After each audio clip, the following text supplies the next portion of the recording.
आज दिल्ली के बुजुर्गों के लिए मैं संजीवनी योजना का ऐलान करने जा रहा हूँ। 60 साल से ऊपर के हमारे जितने बुजुर्ग हैं, उन बुजुर्गों का पूरा इलाज फ्री करवाया जाएगा। वो चाहे सरकारी अस्पताल में इलाज कराना चाहें, चाहे प्राइवेट अस्पताल में इलाज कराना चाहें, उनका पूरा इलाज फ्री कराया जाएगा।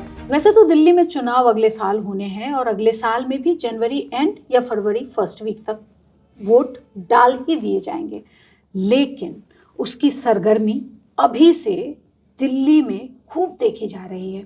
केजरीवाल, जो दिल्ली के पूर्व मुख्यमंत्री हैं और आप पार्टी के संयोजक हैं, वो कोई कोर कसर अपने वोटर को लुभाने का नहीं छोड़ रहे हैं और आज उन्होंने एक बुजुर्गों को लुभाने के लिए संजीवनी योजना शुरू कर दी है। जो 60 साल से बड़े बुजुर्ग हैं, उनको हर अस्पताल में फ्री इलाज किया जाएगा।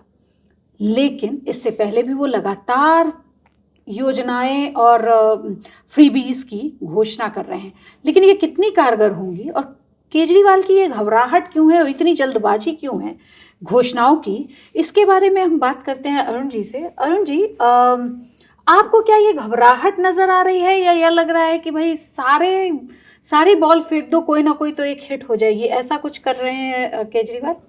देखिए, अरविंद केजरीवाल के सामने थोड़ी एक दिक्कत तो है।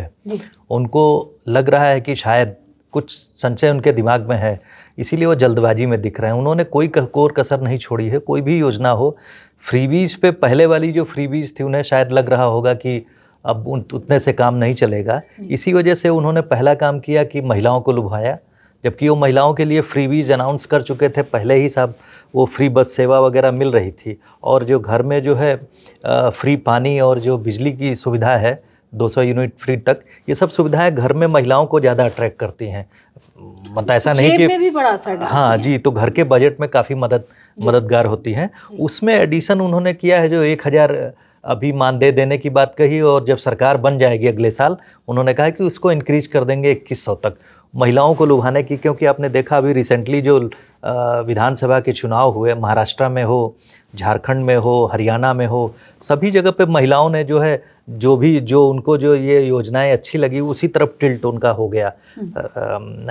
आपने देखा कि झारखंड में जो मैया वंदन योजना थी, वो पूरी की पूरी तरह एक तरफा वोट उधर चला गया जेएमएम की तरफ, और दूसरी तरफ आपने देखा कि हरियाणा में भी असर पड़ा, और सबसे ज़्यादा जो रिमार्केबल असर महिलाओं का, जो आप कह सकती हैं, महाराष्ट्र के चुनाव में हुआ, जिसमें लड़की बहन योजना जो है उसने बिल्कुल कमाल कर दिया। जिस तरह से वोट का स्विंग दिखा, उसी तरह से मुझे लगता है उन सब चीज़ों को देखकर केजरीवाल साहब उत्साहित हैं कि अगर हम इस योजना का असर हो जाता है तो एक तरफा, जिस तरह से उनको वोट मिलता है, एक तरफा ही वोट मिलता रहा है पिछले, जब भी वो सरकार में आए, आपने देखा दिल्ली में, तो इस बार चूंकि उन्हें लग रहा है कि कुछ संशय है, क्योंकि जिस तरह से उस पार्टी के खिलाफ जो ईमानदारी को लेकर उनके ज़्यादातर नेता जो है जेल में, बड़े नेता तो जेल में रहे ही, वो खुद जेल में गए। तो ऐसा नहीं है कि जनता के बीच में क्लेम करना कि हम लोग कट्टर ईमानदार हैं और उसके बाद सुप्रीम कोर्ट तक जाके आपको जमानत लेनी पड़े। तो ये कहीं ना कहीं बीच में जो गैप दिखता है ईमानदारी और कोर्ट के बीच में जाने का, तो जनता इसको बखूबी महसूस करती है। शायद इसी बीच को जो है किनारे करने के लिए, डिस्ट्रैक्ट करने के लिए उन्होंने इतने फ्रीबीज अनाउंस कर दी। कहते नहीं कि आदमी जो है फ्रीबीज से चौंधिया जाए, बिल्कुल वोट में सिर्फ जो है आम आदमी पार्टी का झाड़ू ही दिखे, इस तरह की कोशिश है। आज जैसा आपने बताया, महिलाओं को लुभाने के बाद में उन्होंने जो सीनियर सिटीजन्स के लिए, वो एक्चुअली देखा जाए तो जो सेंट्रल गवर्नमेंट की आयुष्मान योजना है, उसके पैरेलल स्कीम इन्होंने, देश में 2 राज्य हैं जो वेस्ट बंगाल बेसिकली, और इन्होंने जो है जो हेल्थ योजना में सेंट्रल गवर्नमेंट की आयुष्मान योजना को न लागू करके अपनी पैरेलल योजना लागू की है। तो उसमें, उस कड़ी में उन्होंने ऐड किया। आपने पिछले साल देखा, जो बीजेपी ने अनाउंस किया था कि साहब 70 साल के ऊपर किसी भी सेगमेंट के जो बुजुर्ग होंगे उनको फ्री इलाज होगा, किसी भी आयु वर्ग के लोग होंगे, किसी भी आय वर्ग के। उसी तरह से इन्होंने कहा है कि 60 साल से ऊपर जितने लोग होंगे, 60 साल के, उनको दिल्ली के अस्पतालों में फ्री इलाज मिलेगा। तो अब दिल्ली के अस्पतालों को फिर उसके लिए बेहतर करना पड़ेगा कि ऐसा तो है नहीं कि दिल्ली के अस्पतालों की वो कैपेसिटी है, क्योंकि दिल्ली के अस्पतालों में जो अव्यवस्था हो गई है उसमें भी शिकायतें आ रही हैं। मोहल्ला क्लिनिक अगर तटस्थ रूप से देखा जाए तो फेल हो चुका है। तो ये सब कारण है जिसकी वजह से उन्होंने तैयारी बहुत तेज़ी से शुरू की है। उन्होंने अपने कैंडिडेट्स का अनाउंसमेंट कर दिया है। जो ये सब स्टेप्स उन्होंने सबसे पहले लिए हैं, वो मुझे लगता है कि उसी डेस्परेशन या फिर उसी परेशानी का एक पार्ट है, ताकि हम अपनी तैयारी से जो है सबको अप्रोच कर लें। लेकिन जब वो मैनिफेस्टो जारी करेंगे जी, उसके लिए अब उनके पास क्या रह गया है? क्योंकि मैनिफेस्टो से आप बहुत सारी चीज़ें निकालते हैं, उसका डिस्कशन करते हैं, ये सारी चीज़ें तो ये अभी कर देंगे। फिर आप अगर बीजेपी कुछ नया लेके चली आती है या कांग्रेस कुछ नया लेके चली आती है, क्योंकि वो लोग भी पीछे नहीं बैठे होंगे, और कांग्रेस के पास और भाजपा के पास पूरा एक लेगेसी है। ये ठीक है, ये 10 सालों से हैं सरकार में, और 2 राज्यों में और उन्होंने सरकार बनाने की, मतलब राष्ट्रीय पंजाब में तो बना पंजाब लिया। में बना ली उन्होंने। तो उसमें आपको क्या लग रहा है कि मैनिफेस्टो में भी कुछ, जब तक जनवरी और चुनाव का वक्त आएगा तब तक इनके पास और क्या क्या चीज़ें रह जाएंगी? देखिए, आपको याद होगा कि लोकसभा के पहले जब कांग्रेस पार्टी ने न्याय यात्रा शुरू की थी, तो जो 5 न्याय की बात की थी, और उन्होंने जब अपना मैनिफेस्टो जारी किया तो 5 के 5 में 5-5 और तो 25 कंक्रीट प्लान उनके सामने आ गए थे। तो उसी को बेस मानते हुए मैं कह सकता हूँ, हम लोग गेस कर सकते हैं साहब कि उसी तरह का उन्होंने जो प्रोलॉग सामने का जो है एक जो प्रस्तावना दे दिया है, उसके बाद उसको एलॉबरेट करते हुए या फिर उसके साथ में अपनी अचीवमेंट्स को, मैनिफेस्टो में जाहिर सी बात है अपनी अचीवमेंट्स को जो कि 2-3 चीज़ों में वो बताते हैं। एजुकेशन में जो उन्होंने कहा, उनका क्लेम है कि इंटरनेशनल लेवल तक जो दिल्ली की जो छवि बनी है। दूसरी जो स्वास्थ्य सेवा में, जिसमें कि मोहल्ला क्लिनिक की बात हमेशा करते रहते हैं। तीसरी बात उनका मानना है कि हम लोगों ने जो है जो लोगों के लिए और फ्रीबीज से जो मुहैया कराई हैं, उसके साथ में मुझे लगता है कि जो लॉ एंड ऑर्डर की चीज़ों को सुधारने के लिए दबाव बनाना केंद्र सरकार पर, या फिर और योजनाएं जो भी उनकी पाइपलाइन में होंगी किसानों के लिए, क्योंकि दिल्ली के जो रीजन में भी किसान हैं, या फिर जो उस तरह की बस्तियां हैं जो अनऑथराइज बस्तियां हैं, तो ये सब बहुत सारे प्रोग्राम्स हैं। दिल्ली गवर्नमेंट जो केजरीवाल की जो पार्टी है उस सेगमेंट पे कंसंट्रेट करती है। तो इन सब चीज़ों को लेकर, शिक्षा में लेकर, मुझे लगता है कि एम्प्लॉयमेंट को लेकर ये सब सारी चीज़ें उनका हाईलाइट हो सकता है मैनिफेस्टो अच्छा, में। एक चीज़ जो इस चुनाव में अभी से, मतलब चुनाव तो जनवरी में होंगे, लेकिन अभी से जो बड़ी बहस बन गई है वो रोहिंग्या मुसलमान की बन गई जी। कांग्रेस, केंद्र की सरकार कह रही है कि दिल्ली सरकार ने जो है रोहिंग्या मुसलमानों को यहाँ बसाया है, और बाकायदा बस्तियों की फोटोज वगैरह सब जारी की जा रही हैं।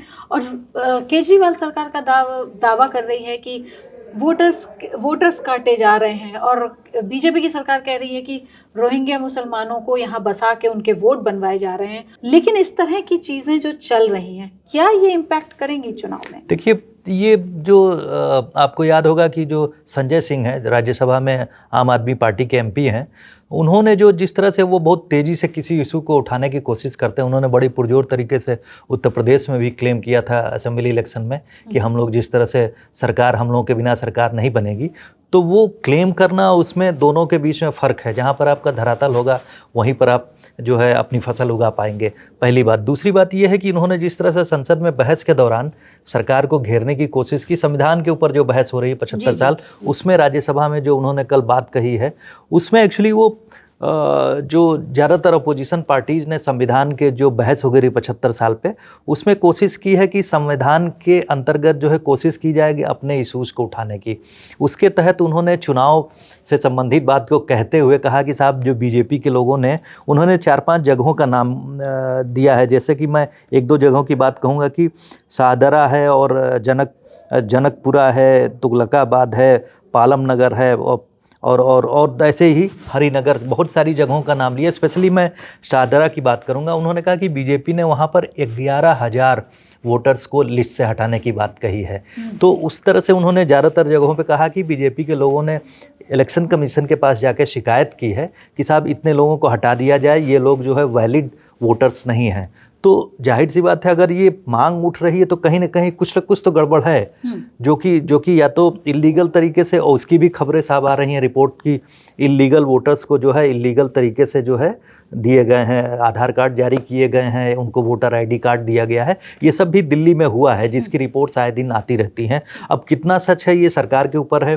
सरकार अपना वो अपना उसको वैलिड करेगा या फिर उनका कैंसिल करेगा, वो दूसरा पक्ष है। लेकिन संविधान की बहस के दरमियान इस तरह की बात करके उन्होंने अटेंशन खींचने की कोशिश जरूर की है, क्योंकि क्योंकि परेशानी दोनों तरफ से है। उन लोगों ने ट्वीट किया है साहब कि जो पुराना एक यूनियन अर्बन मिनिस्टर का जो है बीजेपी के सेंट्रल मिनिस्टर, उनका उन्होंने ट्वीट शेयर किया, पुरी जो सर का, हाँ पुरी का, जिसको हरदीप पुरी को, जिसको बाद में पुरी साहब ने कहा कि उस ट्वीट का आधा पार्ट दिखाया जा रहा है, उसके बाद का पार्ट नहीं दिखाया जा रहा है, जिसमें उन्होंने क्लेरिफाई किया था कि किसी भी बस्ती में कहीं पर भी एक भी अलॉटमेंट नहीं है रोहिंग्याज को, वो भी उन्होंने क्लेरिफाई किया है।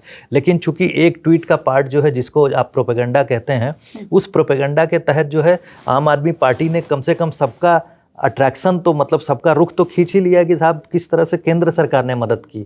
जबकि आप पूरी कंस्टिट्यूंसीज में देखेंगे तो इलीगल जो बांग्लादेशी हैं या रोहिंग्याज, दिल्ली के इर्द गिर्द बाहरी एरियाज में जो है, जैसे कि रिपोर्ट्स आती रहती हैं कि इलीगल तरीके से लोग रह रहे हैं, और उनको वहाँ के लोकल एमएलएज ने उनको जो है इस तरह से जाली आधार कार्ड और इस तरह की देके, ये भी शिकायतें हैं। अब कितना सही है सरकार के ऊपर है, क्योंकि होम मिनिस्ट्री जो है और election commission, law and order से रिलेटेड इशू, क्योंकि आपने देखा एनआरसी का जो प्रोटेस्ट हो रहा था, और जो वो पिछले साल 2019 में ओसी के एक साल बाद जब चुनाव हुआ दिल्ली में, तो उस दरमियान आपने देखा होगा कि जो प्रोटेस्ट करने में जो वायलेंस हुआ, उसमें भी रिपोर्ट आ रही थी कि रोहिंग्या और बांग्लादेशी मुसलमानों ने सड़क पर आके बवाल किया, इस तरह की खबरें थी। उसके बाद पता नहीं क्या हुआ, उसके बारे में ज़्यादा नहीं पता चला, लेकिन इस तरह लोगों का इन्वॉल्वमेंट था।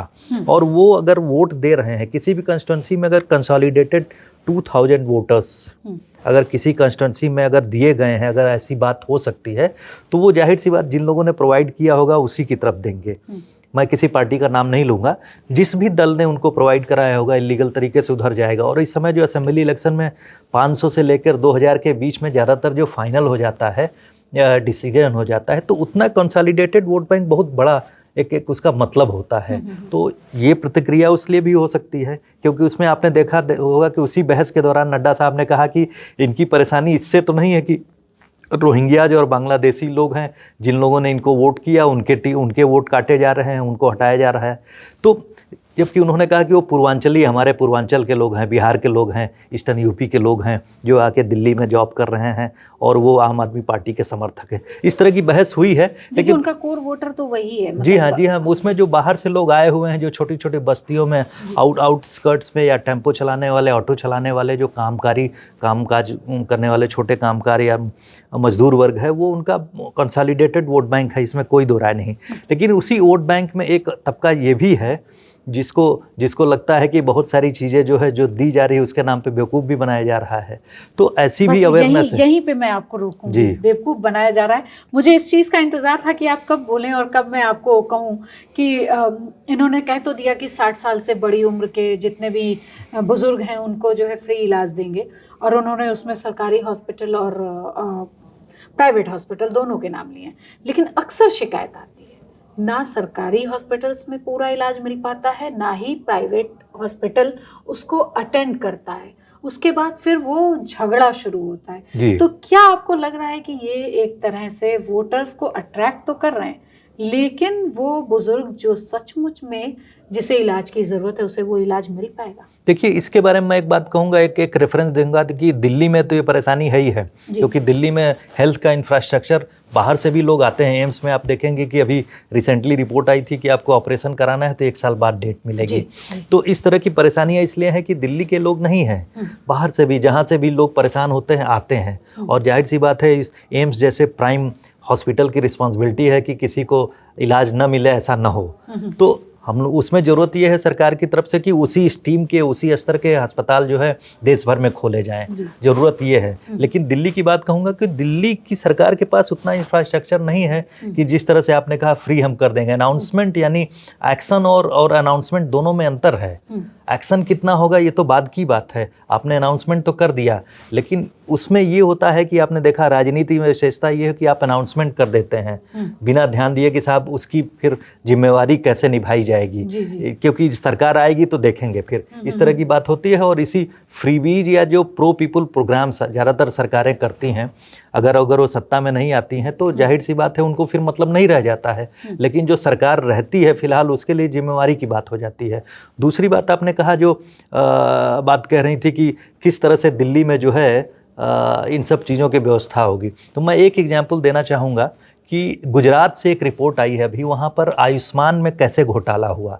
वहाँ पर अस्पतालों ने नेक्सस बना लिया और 15 मिनट के अंदर आपको जो है आयुष्मान का कार्ड प्रोवाइड। मैं एक रिपोर्ट देख रहा था चैनल पे ही, मैं चैनल का नाम नहीं लूँगा, उसमें एक विशेष रिपोर्ट थी कि साहब किस तरह से आयुष्मान के नाम पे सरकारी धन का जो है ये डॉक्टर और ऑफिशियल्स मिलके जो है नेक्सस बना के, गुजरात जैसे जहाँ पर हम लोग कहने की स्थितियाँ बेहतर हैं, वहाँ का नेक्सस ये सामने आया है कि साहब 15 मिनट में जो है आपका कार्ड बन जाएगा, उसके बाद में वो आपको ऑपरेशन के लिए ज़रूरत भी नहीं, फिर भी आपका ऑपरेशन होगा, और उसके बाद में जो है उसी में जो है ठीक से इलाज भी नहीं, और उस नेक्सस का जो पैसा जो है वो जो मेडिकल फ्रेटर्निटी है, बीच के दलाल हैं, इस तरह के लोग उसका उपयोग कर रहे हैं।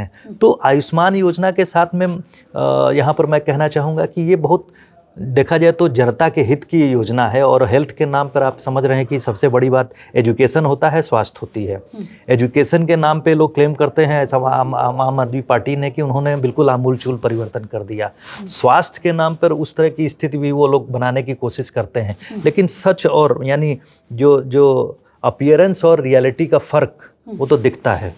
तो रिजल्ट आएगा तो वो भी सामने आ ही जाएगा कि जैसे कि एजुकेशन की बात करें तो एक बार अगर पहले जब सरकार थी तो वो अगर सरकारी स्कूल में पढ़ रहे हैं, दिल्ली सरकार के स्कूल में पढ़ रहे हैं, तो बच्चे अगर ड्रॉप आउट होते थे या फिर बच्चों के रिजल्ट खराब हो जाते थे तो टीचर्स उन पे ज़्यादा ध्यान दे के उनको पास कराने की कोशिश करते थे। लेकिन अब ऐसा नहीं है। अगर आपके नंबर कम आ गए और आपको एक टारगेट दिया गया, उससे कम नंबर आ गए, तो फिर आपको प्राइवेट स्कूल में ही जाना होगा या फिर आप ओपन से ही पढ़ाई करेंगे। आपको स्कूल में एडमिशन, उस सरकारी स्कूल में एडमिशन नहीं मिलेगा। तो मतलब ये दोहरी मार तो झेल रहे हैं। शायद ये हमारे दर्शक ज़्यादा अच्छा बता पाएंगे, और दर्शक ही बताएं हमें कि क्या ऐसा हो रहा है या नहीं हो रहा है। वो आप ज़रूर कमेंट बॉक्स में आके बताएं। और दिल्ली सरकार की किन किन योजनाओं का फ़ायदा आप तक पहुंचा है ये भी हमें कमेंट बॉक्स में ज़रूर बताएं, जिसको कि हम आगे अपने और भी डिस्कशन में इसको लेके आएंगे। देखते रहिए India.com। धन्यवाद।